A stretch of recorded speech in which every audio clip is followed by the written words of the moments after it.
따사로운 봄 햇살이 창문 가득 쏟아지던 어느 날, 저는 할머니와 할아버지 대거실에 앉아 옛 앨범을 뒤적이고 있었어요. 두 분의 아담한 집은 언제나 정겹고 따뜻한 기운이 감돌았죠.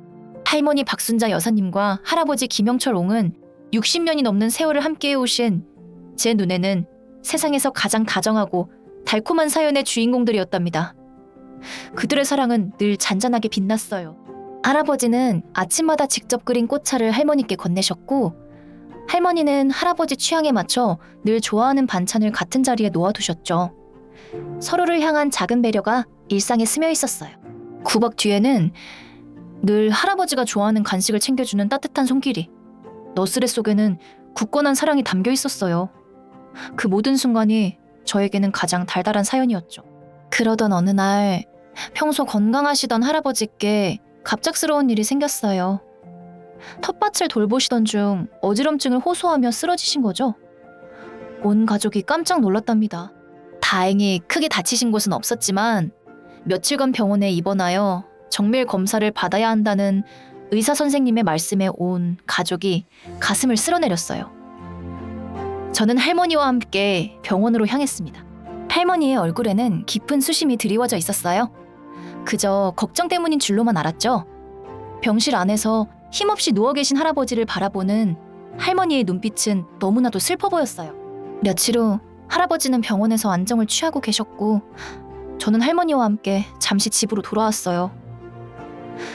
그런데 할머니는 평소와 달리 무척 불안해 보였답니다. 식사도 제대로 하시지 못했어요. 할머니는 할아버지의 빈 침대만 하염없이 바라보셨죠. 저는 할머니를 위로하며 할아버지 괜찮으실 거예요. 금방 퇴원하실 거예요. 하고 말씀드렸어요. 하지만 할머니의 시선은 계속 할아버지 방 서랍장으로 향했습니다. 다음날 아침, 저는 할머니가 할아버지 서랍장을 조심스럽게 열고 뒤적거리는 모습을 보게 되었어요. 무언가를 찾는 듯한 할머니의 손길에는 불안감과 호기심이 동시에 느껴졌답니다. 할머니의 손에는 날고해진 수첩 한 권이 들려 있었고, 그 수첩 안에는 빛바랜 사진 한 장이 끼워져 있었죠. 젊은 시절의 할머니와 할아버지가 풋풋하게 웃고 있는 정겨운 사진이었어요. 할머니는 사진 뒷면을 물끄러미 보시더니 제게 조용히 말씀하셨어요. 얘야, 할아버지가 요즘 밤마다 이 수첩을 들여다보면서 뭘 그렇게 중얼거리시는지 아니? 목소리에는 걱정 반, 의아한 반이 섞여 있었죠. 글쎄요. 무슨 일이라도 있으세요? 제가 묻자 할머니는 깊은 한숨을 쉬시며 사진 뒷면에 적힌 글귀를 가리키셨어요. 할아버지의 삐뚤빼뚤한 글씨가 제 눈에 들어왔죠. 거기엔 이렇게 쓰여 있었답니다. 순자에게 우리 결혼 60주년, 그날은 꼭 다시. 그 글귀를 읽는 순간 저는 심장이 쿵 내려앉는 듯한 충격을 받았어요. 그 순간 할머니의 눈에서 뜨거운 눈물이 왈칵 쏟아졌어요. 할머니는 떨리는 목소리로 옛 이야기를 시작하셨죠. 저도 모르게 할머니의 이야기에 집중하게 되었습니다.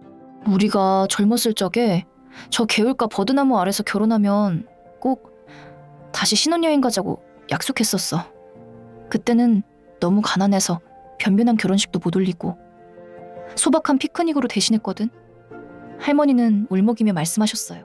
다음엔 꼭 근사하게 해주겠다고, 그때 입지 못했던 하얀 원피스도 사주겠다고 야가 빠진 영감이 그렇게 약속했었는데, 할머니의 눈에는 이루지 못한 젊은 날의 꿈과 미안함이 교차하는 듯 했습니다. 이번이 우리 결혼 60주년인데 할아버지가 그걸 기억하고 다시 준비하려 했나 봐. 그런데 이렇게 병원에 계시니, 이 못난 할미는 그것도 모르고 할머니의 후회 섞인 말에 제 심장이 쿵 내려앉는 것 같았어요. 할머니의 이야기를 듣는 순간 저는 깨달았어요. 이것이야말로 진정한 달콤한 사연이라고요. 60년이 지난 지금도 잊지 않고 약속을 지키려 했던 할아버지의 마음에 저를 울컥하게 만들었답니다. 저는 할머니의 손을 잡고 말씀드렸어요. 할머니, 걱정 마세요. 제가 할아버지의 그 마지막 선물을 꼭 이뤄드릴게요. 할머니의 눈빛에 희미한 희망이 스쳐 지나가는 것을 보았어요. 저는 곧바로 병원으로 달려갔어요. 할아버지는 기운이 없으셨지만 저를 보자 힘없이 웃어 보이셨죠. 저는 할머니에게 들었던 이야기를 조심스럽게 꺼냈습니다. 할아버지의 눈가가 촉촉해졌어요. 그걸 순자 씨가 벌써 알았나? 이 늙은이가 그동안 밤마다 몰래 반지 만들고 피크닉 도시락도 연습하고 그랬는데 이제 다 틀렸어. 할아버지는 힘없이 고개를 저으셨죠. 저는 할아버지의 손을 꼭 잡고 말했어요. 아니요, 할아버지. 아직 안 늦었어요. 제가 도와드릴게요. 할아버지의 눈빛에 다시 희망이 피어나는 것을 느꼈죠. 그날부터 저는 가족들에게 할아버지의 달달한 사연을 전하고 도움을 청했어요. 부모님과 고모, 삼촌들은 모두 한마음으로 팔을 걷어붙였죠. 우리는 할아버지의 추억을 재현하기로 했습니다. 할머니가 입으셨던 것과 비슷한 하얀 원피스를 구하고 할아버지가 좋아하시던 음식으로 정성껏 도시락을 준비했어요. 가장 중요한 것은 할아버지가 만들다만 반지였죠. 저는 할아버지가 구상했던 디자인을 들고 동네 금은방에 찾아가 짧은 시간 안에 반지를 완성해달라고 부탁했어요. 할아버지는 제게 고맙다 애야. 정말 고맙다. 하시며 눈물을 훔치셨답니다. 그리고 두 분의 결혼 60주년 기념일. 할아버지는 아직 퇴원하지 못했지만 의사 선생님께 간곡히 부탁드려 잠시 외출 허락을 받았어요. 우리는 할머니에게는 아무것도 말하지 않았죠. 사랑은 그저 느끼는 감정이 아니라 끊임없이 선택하고 행동하며 기억하는 것임을 할머니 할아버지의 달달한 사연이 제게 깊은 교훈으로 남았습니다.